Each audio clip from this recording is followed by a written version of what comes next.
बात करते हैं जेडीयू के मुख्य प्रवक्ता केसी त्यागी से। सर, बिहार में सीटों का बंटवारा कब तक हो जाएगा? देखिए, हम एनडीए के संस्थापक सदस्य, जब अटल जी के नेतृत्व में एनडीए बना था, जॉर्ज फर्नांडिस इसके कन्वीनर थे और इतिहास गवाह है कि हमने आधा दर्जन से बार लोकसभा और विधानसभा चुनाव साथ लड़े हैं। कभी भी किसी किस्म की तल्खी, विरोध या प्रतिरोध या कोई गलतफहमी हम दोनों के बीच में नहीं रही है और इस बार भी बहुत जल्दी सीटों की तालमेल होकर के उसकी शीघ्र घोषणा की जाएगी। जेडीयू 16 सिटिंग एमपी हैं उसके। अभी बिहार में 2019 में चुनाव लड़ी थी, 17 पर 16 जीते। क्या इस बार भी उसी के आसपास फॉर्मूला रहेगा?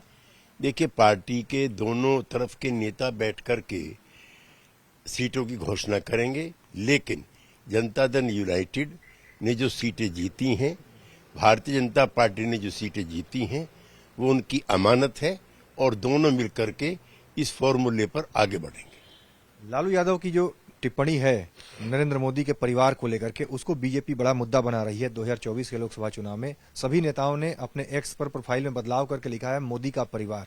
तो आपको लगता है ये मुहिम जोर पकड़ेगी? इस बार के चुनाव में बड़ा मुद्दा होगा परिवारवाद। लालू जी ने जो बर्रे का छत्ता होता है ना, उसमें हाथ डाल दिया।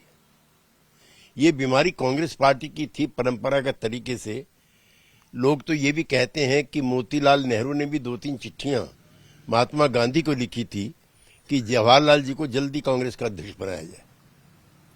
उसके बाद इंदिरा जी अध्यक्ष बनी तो कई बड़े कांग्रेस के नेताओं ने विरोध किया और ये डायनेस्टिक सक्सेशन का जो ब्रूटल एक्सपेरिमेंट है, ये कांग्रेस पार्टी में हुआ था। लेकिन मुझे अफसोस है कि जो कांग्रेस विरोध की पार्टी है उनमें भी ये बीमारी फैल गई और उससे भी ज्यादा मेरा कष्ट है कि लोहिया, जेपी और नरेंद्र देव के विचारों पर जो चली हुई पार्टियां थी, उनमें भी ये बीमारी फैल गई।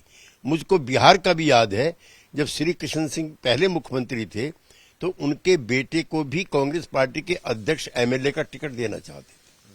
श्री बाबू ने कहा या तो मुझको लड़ाओ या मेरा बेटा लड़ेगा। इसी तरह से 1984 में जब कर्पूरी ठाकुर जी के बेटे रामनाथ ठाकुर को असेंबली का टिकट देने की पेशकश की गई तो कर्पूरी ठाकुर मीटिंग से वॉकआउट कर गए कि या तो बेटा लड़ेगा या मैं लड़ूंगा। आजकल तो बेटे, बेटी, दामाद, ससुर, समधी, समधन सबकी बाढ़ आई हुई है और बिहार उसका क्रूरतम एग्जाम्पल है। लेकिन जो लालू यादव ने बयान दिया उसके बाद बीजेपी आपको लगता है परिवारवाद को बड़ा मुद्दा बनाएगी? जेडीयू भी साथ आ गई है। परिवारवाद मुद्दा है और मैं बहुत ही स्पष्ट और साफ गोई के साथ कहना चाहता हूं कि जब डायनेस्टी आती है तो अपने अपने साथ अपनी कास्ट को भी वो स्थापित करती है। खाली बेटा बेटी नहीं स्थापित होते हैं।